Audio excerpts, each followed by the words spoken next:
Hi, second grade friends. Today's story is from Knowledge 5, Lesson 5, called The Attack on Washington, D.C. Before we begin our read aloud, I'm going to introduce you to our vocabulary words. Our first vocabulary word for today's story is the word delicate. Repeat after me. Delicate.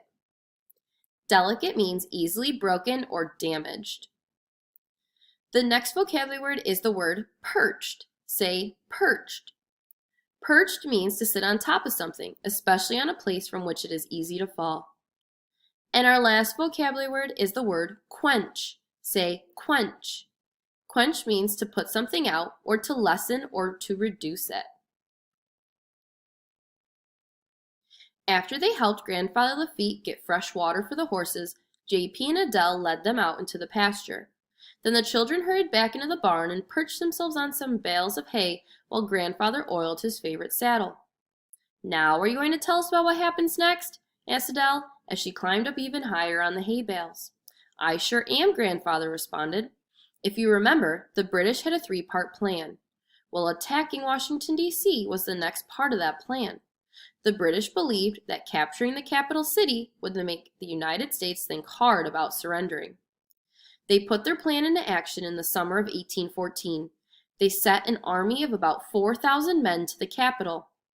The British army was ready to fight. Washington, D.C. was still a new town at the time. The streets were not paved and lots of new buildings were taking place. But the U.S. Congress met there to make laws. The Supreme Court met there, and of course, the President and his wife lived there. Now we know from records that August 1814 was especially hot. The people of Washington, D.C. were struggling to cope with the heat when they heard that the British had landed an army near their city. At the time, there were only 8,000 people living in this new capital. "What did the president do?" asked JP, as he chewed on a piece of hay. The president knew that he had to be with his soldiers as they faced the British army. He told Mrs. Madison to stay in the president's house. He asked some soldiers to stay with her and to keep her safe. Then he rode off to be with his army. "Where did he go?" asked Adele. There was a battle fought in Maryland, just a few miles from the city. The British beat the U.S. Army pretty quickly and then marched on to Washington, D.C. Many of the people in the city left when they heard that their army had been defeated and that the British were coming. The dirt roads were jammed with people trying to escape, as well as carts piled high with all of their possessions. "I think I would have been scared," said Adele. "Yes, Adele, war can be scary," reassured Grandfather Lafitte. "We are proud of our soldiers who fought to protect our country back then, just as we are proud of those in the military today who work hard to keep us safe." "What happened to Mrs. Madison?" JP asked, now with a barn cat sprawled across his lap. "Excellent question," replied Grandfather.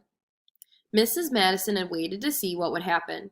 When she realized that the British were on their way, she got ready to leave.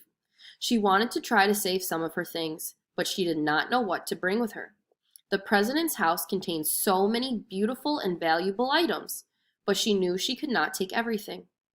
In the end, Dolly Madison saved important papers and letters that she knew her husband would want.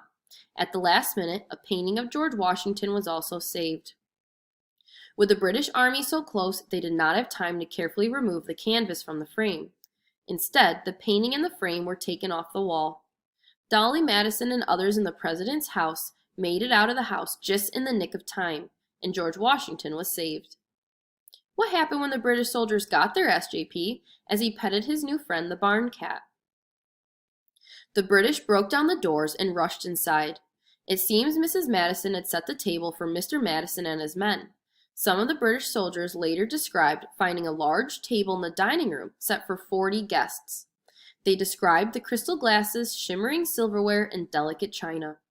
In the kitchen, meat had been roasting on the fire, and pots and pans had been placed upon the grate. It was clear that the residents of the house had left in a hurry. Some of the British soldiers sat down at the dinner table and enjoyed a tasty meal. For some of these men, it was the first home-cooked meal they'd eaten in quite some time. When they were done, they ransacked the house. They stole anything they could carry away, and then before they left, they set fire to the president's house. As the flames burned around them, the British marched out of the city."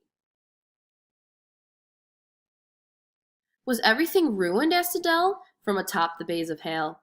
"Many buildings were," explained Grandfather. When the British Army reached the capital, they destroyed all of the public buildings. Many of them had just been built. The President's House, the Senate House, as well as an important dockyard area, storehouses, and much more were all destroyed. As luck would have it, rain clouds gathered and a big storm moved in. The rain and the wind helped to quench the flames. Several days later, when the Madisons returned, they found their home still standing, but it had been very badly damaged. The fire had blackened the walls. Many of the windows were broken, and most of their possessions were gone. They were very sad. "That is sad," said Adele, as she peered down at her grandfather. "Well, my next story will cheer you up," said Grandfather Lafitte joyfully. "The British got more than they bargained for when they tried to do the same thing in Baltimore."